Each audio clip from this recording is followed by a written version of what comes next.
At my mother's 60th birthday dinner, my younger sister stood up, rested one hand on her stomach, and smiled. "I'm pregnant." Then she looked at me, before saying, "And the baby's father is my brother-in-law." Nobody looked at me. My husband quietly slid divorce papers across the table. Everyone expected me to break. Instead, I looked at the ultrasound photo she wanted everyone to see. There was one tiny detail, covered by a decorative sticker. 2 days later, an emergency room doctor looked at that same ultrasound, then looked back at me, and said, "Mrs. Carter, this pregnancy timeline doesn't match the story you've been told. My name is Audrey Carter. I'm 38 years old, and I live in Madison, Wisconsin." That was the night I realized they weren't just trying to steal my marriage, they were trying to make me sign away something worth far more than either of them had ever admitted. My name is Audrey Carter. For 38 years, I'd believed family meant showing up, even when it hurt. So when my mother, Susan Miller, invited everyone to celebrate her 60th birthday, I came carrying her favorite homemade cheesecake. I had no idea. I was walking into the most carefully planned betrayal of my life. The moment I entered the restaurant, something felt off. My husband, David Carter, wasn't sitting beside my place.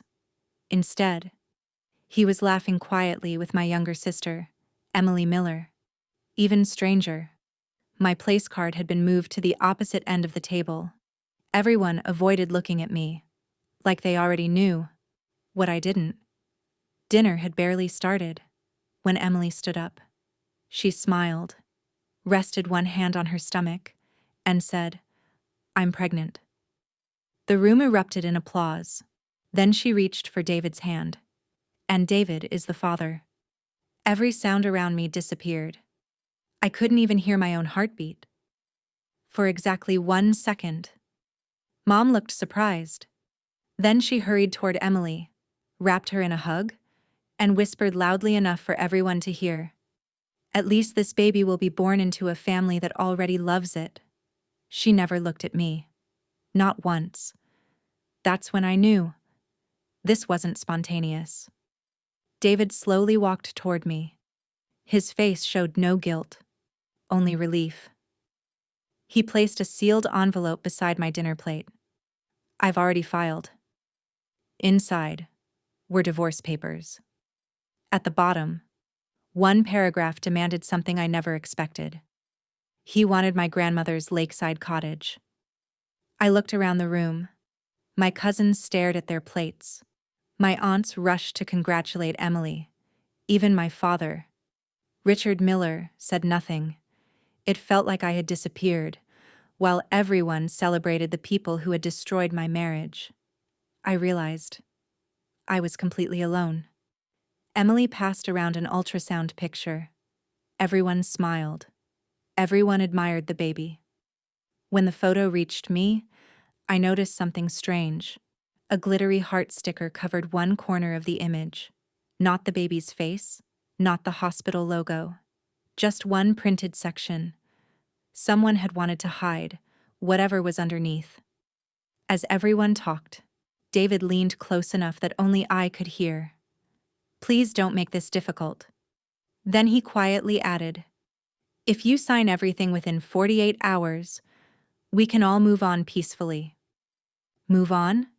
From 12 years of marriage, in just 2 days? He wasn't asking. He was rushing me. I opened the divorce papers again. The city condo, our savings, our cars. None of those seemed important to David. Every highlighted page pointed back to one thing: my grandmother's lakeside cottage, the one place I'd inherited before I ever met him. Suddenly, the divorce didn't feel like it was about Emily. It felt like it was about my land. Everyone waited for me to scream or throw the papers across the table. Instead, I quietly took out my phone. I photographed every page of the divorce agreement. Then I photographed the ultrasound, especially the tiny sticker covering that printed date. David smiled. He thought I was giving up. He had no idea That one hidden date was about to destroy every lie they had rehearsed. I finally looked at Emily. How long has this been going on? She didn't hesitate. About 8 weeks. Before I could respond, David repeated the exact same words. 8 weeks. Not 7. Not 9. Exactly 8. They weren't remembering. They were repeating a story they'd practiced together. I opened my mouth again. Mom stepped between us. Audrey, stop interrogating your sister. She's pregnant. Her voice wasn't protective. It was commanding. In that moment, my pain became the inconvenience, while Emily's secret became the family priority. One by one, my relatives surrounded Emily. They hugged her. They congratulated David. Someone even whispered, "Everything happens for a reason." Meanwhile, I was still sitting alone, with divorce papers beside my untouched dinner. No one asked if I was okay. While everyone celebrated, I studied the ultrasound again. The glitter sticker wasn't random. It had been carefully placed over the medical information, not over the baby's image, not over the hospital name, just the printed dating section. Who hides a pregnancy date? Unless the date creates a problem? As guests returned to their conversations, David leaned toward me. "You can keep the condo. I'll even leave most of the furniture." Then he quietly added, "I only want the lake property." The condo was worth almost twice as much, so why was he obsessed with my grandmother's little cottage? Trying to sound casual, I asked Emily, "So, what are your plans?" She smiled. "We'll renovate the cottage. We'll remove the old dock first." Then she froze. I'd never told her. I was planning to replace that dock. She only knew because she'd already been discussing my property with David. For most of the evening, Dad stayed silent. But when Emily mentioned the cottage again, I noticed him watching David. Not with approval, with suspicion. He didn't say a word, but I caught him quietly slipping the divorce papers into his phone camera. Maybe I wasn't completely alone after all. Everyone expected tears or shouting. Instead, I stood up, picked up my purse, thanked the waiter, and calmly wished my mother a happy birthday. The room fell silent. They had prepared themselves for my anger. They weren't prepared for my self-control. Around midnight, my phone rang. Emily was crying. "Please, I need you." David wasn't answering. Mom couldn't drive. She begged me to take her to the emergency room. After everything she'd done, I almost said no. Then I remembered there was an innocent baby involved. At the emergency room, Emily was shaking. Without thinking, she listed me as her emergency contact. Then she signed a form, allowing me to stay while the doctor explained everything. She probably forgot what she'd just done, but that single signature was about to give me access to the truth she'd been hiding from everyone. A few minutes later, Dr. Maya Patel walked into the room. She smiled gently. "The baby looks healthy." Emily let out a relieved breath. Then the doctor looked down at the chart and said, "You're measuring just under 17 weeks. My heart stopped. 17 weeks? That wasn't the story I'd heard 2 nights earlier. I looked at Dr. Patel. "I'm sorry. Did you say 17 weeks? She nodded. "Yes. The measurements are very consistent." Emily suddenly turned pale. She avoided looking at me. Because we both knew 17 weeks didn't fit an 8-week relationship. I tried to stay calm. "Could the estimate be wrong?" Dr. Patel shook her head. "Not by that much." She explained that today's measurements matched an earlier ultrasound already in Emily's medical records. An earlier ultrasound, which meant Emily had known the real timeline all along. As the doctor left, I glanced at Emily's medical folder. A familiar image was clipped inside, the same ultrasound she'd shown everyone, but this one didn't have a glitter sticker. The gestational age was printed clearly. Someone had covered that exact section. Before the birthday dinner, after Emily was discharged, I followed her into the parking lot. The night was quiet. I held up the ultrasound. "Why did you hide the date?" She froze. For several seconds, she couldn't answer. Finally, she whispered, "Because I had to." Emily wiped away her tears. "David and I have actually been together much longer." She sounded desperate, almost rehearsed. I stared at her. "No, that's impossible." During the likely conception window, David had been working in Colorado for nearly a month. Her new story collapsed before she even finished telling it. Emily quickly corrected herself. "He flew back secretly." I didn't argue. Instead, I opened the toll account on my phone. Every highway trip, every airport parking charge, every mile. There wasn't a single record placing David anywhere near Wisconsin that week. Emily lowered her eyes. She knew. I'd just caught her lying again. She suddenly grabbed my arm. "Fine. David might not be the father." For a moment, I couldn't breathe. Everything at Mom's birthday, the applause, the hugs, the divorce, had all been built around a lie. But if David wasn't the father, why had he agreed to pretend? "Who is the baby's father?" I asked quietly. Emily shook her head. "I can't tell you. If people find out, he'll lose everything." Not, "I'll lose everything." He would. Who was she protecting? And why did David care enough to destroy our marriage for him? The next morning, I met my attorney and best friend, Naomi Clark. As she reviewed the divorce papers, she suddenly frowned. "This legal description? I've seen it before." She opened another file. At the top was the name of a consulting company. The same company where Emily had worked before suddenly quitting. Naomi looked at me and quietly said, "Audrey, I don't think this divorce started with an affair. I think it started with your land." Naomi spread several county maps across her desk. Then she circled my grandmother's cottage. "Audrey, this isn't just a family property anymore. A luxury resort wanted to build around the lake. My 6 acres controlled the only practical access road." Suddenly, David's obsession with my cottage made perfect sense. I stared at the appraisal Naomi handed me. Just 1 year earlier, the land had been worth less than $200,000. Now, because of the proposed development, it could be worth several million. David had spent years calling it an old cabin nobody wanted. He'd been lying the entire time. Naomi opened another folder. At the top was the name Eric Dalton, Emily's former boss. His consulting company represented investors behind the resort project. I suddenly remembered. Emily hadn't quit because of stress. She'd left right after rumors of the development began. That wasn't a coincidence. I didn't call Eric. I called his wife. I simply asked about a work conference Emily had attended months earlier.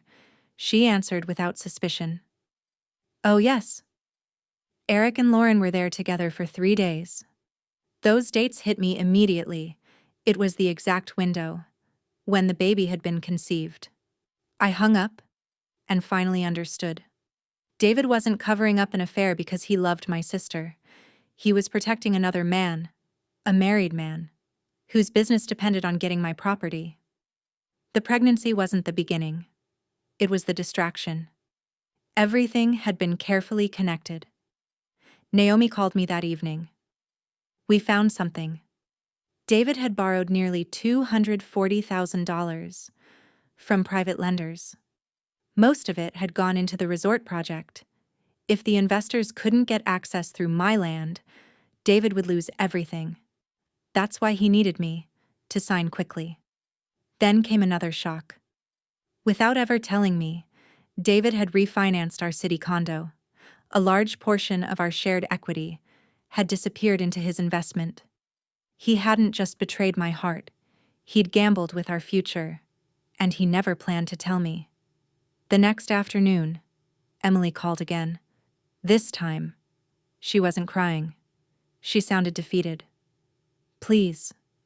I need to tell you the truth. We met at the lakeside cottage, the only place where I'd ever truly felt safe. I knew everything was about to change. Emily looked at the water and finally admitted it. David isn't the baby's father. The father is Eric. She said Eric refused to acknowledge the pregnancy. David offered to claim the baby publicly if Emily helped convince me to give up the cottage. They hadn't just betrayed me, they had built an entire future on stealing mine. Before leaving, I asked one final question. Why humiliate me in front of everyone? Emily couldn't look at me. Then she whispered, because if the whole family believed I was the victim, you'd have nowhere to go, except toward signing the divorce papers. At that moment, I realized they never wanted my forgiveness. They only wanted my signature. The next morning, Dad asked me to meet him alone. Without saying a word, he placed his phone on the table. Then he pressed play. It was Mom and Emily, rehearsing the birthday announcement. Mom's voice was unmistakable. Stick to the story. Don't mention the dates. My own mother had known, before the dinner even began. I confronted Mom that evening. She didn't deny the recording. Instead, she sighed. I was protecting this family. I looked her in the eyes. No. You were protecting Emily. She lowered her head. She had known. David might not be the father, and she helped tell the lie anyway. Naomi had one final surprise. Years before she died, Grandma Vera had created a trust. Hidden inside her estate documents was a clause protecting the lakeside property from being transferred through divorce. David could demand the cottage all he wanted. Legally, it was never his to take. For the first time, I felt like Grandma was still looking out for me. When David learned about the trust, he exploded. His attorney immediately withdrew the property demand. Then the resort investors discovered. David never actually controlled my land. They walked away. Within weeks, his private lenders demanded repayment. The empire he'd built with lies collapsed without my signature. Emily called me one last time. She was crying. David promised he'd marry me. Instead, he admitted he only needed the cottage. Once he realized he couldn't get it, he stopped answering her calls. She finally understood. She had never been his future. She had only been his plan. A few months later, our divorce was complete. David kept the debts he'd hidden. I kept the cottage. As I walked out of the courthouse, I didn't feel victorious. I felt free. Sometimes, the greatest revenge isn't winning. It's no longer carrying someone else's lies. A year passed. The old cottage looked completely different. I repaired the porch, restored Grandma's garden, and turned 2 guest rooms into a quiet writer's retreat. For the first time, people came there to build dreams, instead of stealing them. A letter arrived after the baby was born. Emily didn't ask for money. She didn't ask for forgiveness. She wrote only one sentence. I used your pain as a hiding place for my choices. I folded the letter carefully. Some apologies deserve to be heard. They don't always deserve an answer. One afternoon, Mom drove to the cottage. She stood quietly on the porch. I miss my daughters, I answered gently. You didn't lose us in one day. You lost us every time you asked me to sacrifice the truth, she cried. But for the first time, I didn't feel responsible for fixing her pain. Sometimes I still look at that ultrasound. The tiny sticker is gone now. The printed date is clear. It never destroyed my marriage. The lies did.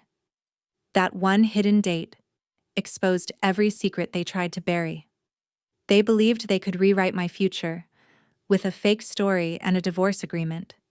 Instead, the truth protected my home, my grandmother's legacy, and finally, it protected me.